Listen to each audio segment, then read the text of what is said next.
హైదరాబాద్లో జరిగిన రోడ్డు ప్రమాదం మంత్రి నారాయణ కుటుంబంలో తీవ్ర విషాదం నింపింది. ఈ ఘటనలో మంత్రి కుమారుడు నిశిత్ నారాయణ, అతడి స్నేహితుడు రాజా రవిచంద్ర ప్రాణాలు కోల్పోయారు. అతివేగంగా కారు మెట్రో స్తంభాన్ని ఢీకొట్టిందని పోలీసులు ప్రకటించారు. నిమిషాల్లోనే ఇద్దరు మృతి చెందారని వైద్యులు తేల్చారు. అపోలో వైద్యశాలలో శవ పరీక్ష నిర్వహించి నిశిత్ మృతదేహాన్ని నెల్లూరుకు తరలించారు. కాసేపట్లో నిశిత్ మృతదేహం నెల్లూరు చేరుకోనుంది. నారాయణ కుటుంబాన్ని పరామర్శించేందుకు మంత్రి లోకేష్ రేణిగుంట నుంచి నెల్లూరుకు బయలుదేరారు.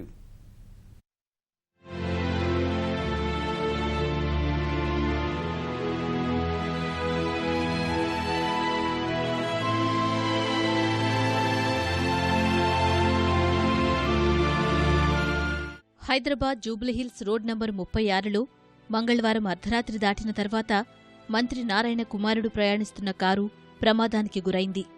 కారు మితిమీరిన వేగంతో మెట్రో స్తంభాన్ని ఢీకొట్టింది. కారులో మంత్రి కుమారుడు నిశిత్ నారాయణతో పాటు అతని స్నేహితుడు రాజా రవిచంద్ర ఉన్నారు. ఈ ప్రమాదంలో ఇద్దరు మిత్రులు తీవ్రంగా గాయపడ్డారు. ప్రమాదాన్ని గుర్తించిన పోలీసులు వారిని బయటకు తీసి వెంటనే అపోలో ఆసుపత్రికి తరలించారు. ఇద్దరినీ పరీక్షించిన వైద్యులు అప్పటికే మృతి చెందినట్లు తెలిపారు.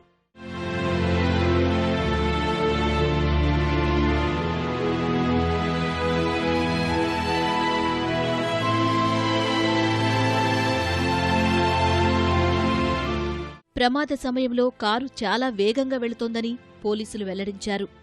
నారాయణగూడ నుంచి వస్తుండగా పెద్దమ్మగుడి సమీపంలో అదుపు తప్పి మెట్రో స్తంభాన్ని ఢీకొట్టడం వల్ల ప్రమాదం సంభవించిందని హైదరాబాద్ పశ్చిమ మండలం డీసీపీ వెంకటేశ్వరరావు చెప్పారు. కారులో బెలూన్లు తెరుచుకున్నా ప్రమాద తీవ్రత ఎక్కువగా ఉండటం వల్ల ఇద్దరూ ప్రాణాలు కోల్పోయారని వివరించారు.